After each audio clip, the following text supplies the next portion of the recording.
Well, by now you've probably heard that someone's upset that I flipped the Yacht-Master. You know who doesn't have two horns and doesn't give a crap? This guy. And we'll get to that in a second. Right now what I'm doing is I'm also wearing my purple sub, the 16803. Only made for 4 years in the 80s. And unlike the Blue Sea sub, because of manufacturing processes and materials, eventually started to darken over time. Not a Blizzy sub, a purple sub, a Barney sub. You know, and actually I think it looks better than the Yacht-Master anyway. Now, why did I sell the Yacht-Master, besides the fact I don't have a yacht and I live in a completely landlocked state? Well, you know, actually the Yacht-Master, well, yeah, it was a bargain. It was new Baroque sloppy seconds. But also, how do I put this? I got it for the wrong reasons, frankly. Because, and kind of like this one, when you start out, you're insecure. You want people to notice things. You want people to notice your watch. But one of the things about watches like this, the really flashy ones, is that normally it's the wrong people that notice. Even the amount of times I'd go around like, you know, like the Pontiff, like, you know, palsy, like, and I've had people come up and say, "Wow, is that Invicta?"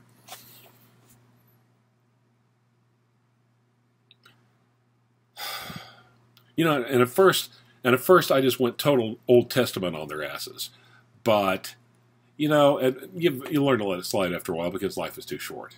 So, anyway, too flashy, really not for me. Now, that I'm not even getting to the point that I'm wanting to make yet, which is that, you know, it's one thing if you, say, have 4,000 or 5,000, it's just like, I'd like to get a Rolex. You know, your choices are limited, but the limitations aren't bad because you're stuck to a couple of pieces. You're basically looking at a Datejust, or maybe looking hard for a Datejust model. I mean, for a sports model, like an Explorer 1, maybe an Explorer 2, or if you're really lucky on a good day, you can find maybe a no-date sub. And, you know, the choices are limited. And I've often said that dealing with Rolex is like swimming in the kiddie pool. You know, the risks, the rewards are modest, but the risks aren't that great either. Kind of like the swimming pool, I don't care how badly, like the kiddie pool, how badly you screw up. You might swallow a little water, but you're not going to drown.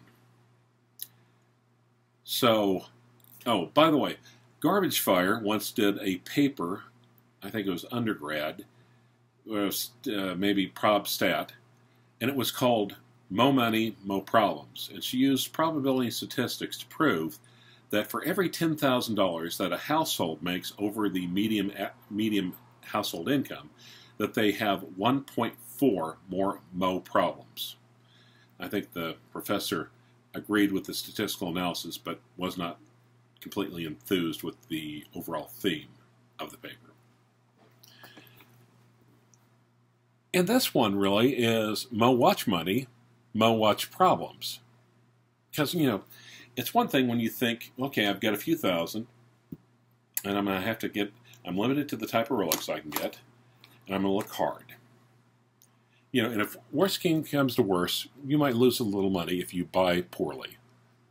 But, you know, maybe a few hundred. It's safe.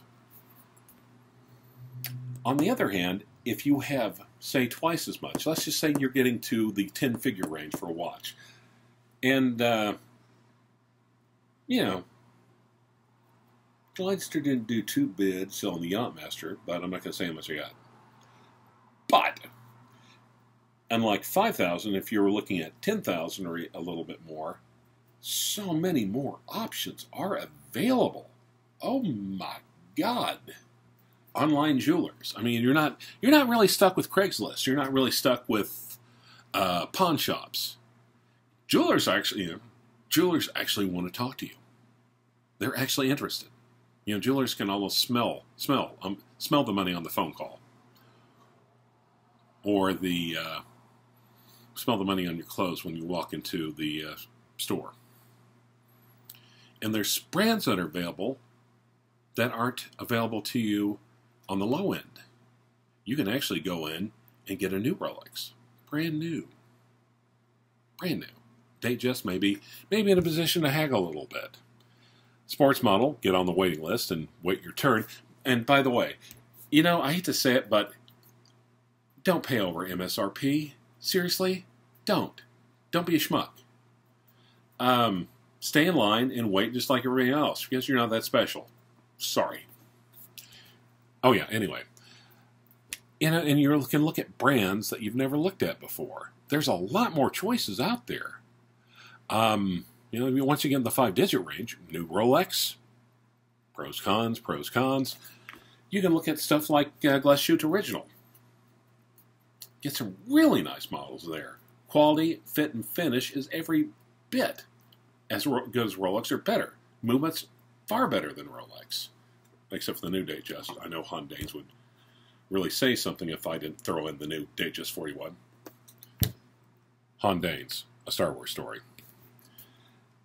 But overall, fit and finish is better. You know, actually, you can start getting into Calatrava territory for 5 digits. And there are a whole bunch of stuff in between. Now, the rewards are bigger with the more money in play. Here's the thing, though. The risks are a lot bigger, too.